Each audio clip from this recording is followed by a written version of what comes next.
In Mark 11:24, Jesus says, "What things soever you desire, when you pray, believe that you will receive them, and you shall have them."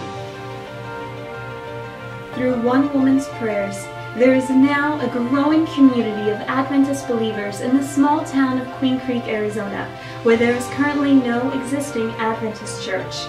We were able to go there and minister through music, and I felt a love for the Lord and for each other that we only really experience or even hear about from overseas mission trips. And now we are going to go straight into the interview with their pastor, Pastor Shane.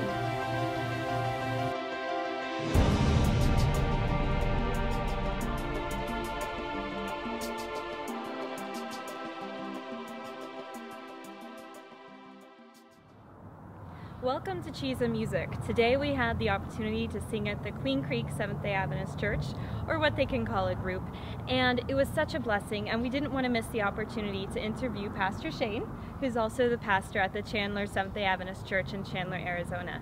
So Pastor Shane, can you tell us a little bit more about this small group here? It's really a miracle group. It's a special group, a wonderful group of people that love the Lord and love the Seventh Day Adventist Christian message. It's a special group that was started with a special family that moved from Washington to Arizona. And as they were living here in Queen Creek, they had to commute to some of the other churches in the valley. Being an outlying suburban atmosphere, they wanted to bring an Adventist presence to this community. So one of the members of that family wrote a letter to our conference president. They asked him, hey, can we get pastoral support in starting a church group here in Queen Creek, Arizona?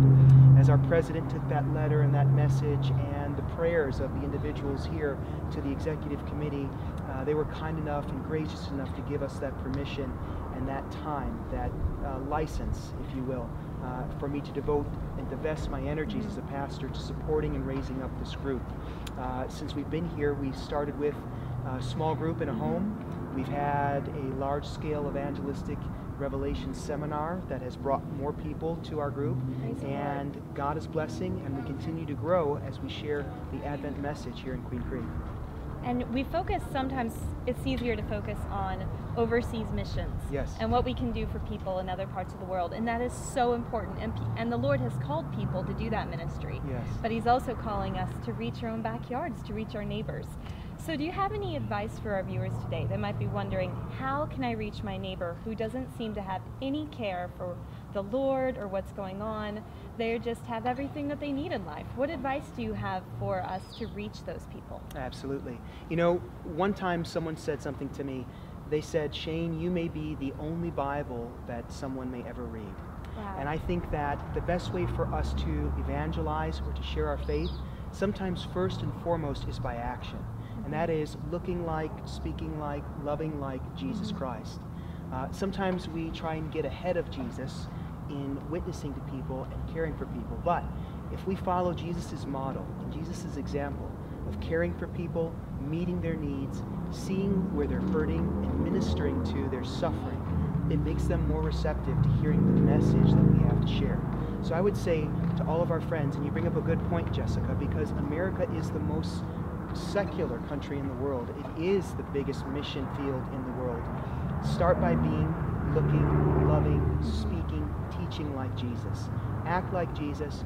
Care for people like Jesus. Find out where people are hurting, how you can serve them and minister to them. And that will give an opening wedge to sharing our message about Jesus Christ, His salvation, and His soon return. Thank you very much. Well, you heard it today. The way you can reach your neighbors. Spend time with Jesus. Love like Jesus. And the only way we can do that is if we spend time with Him. Time on our knees, time in our Bibles. Thank you for watching this episode of Cheese and Music. And let us know how this video has changed your life and how you are reaching your neighbors. Thank you for watching. Through one woman's prayers, there is now... One more time.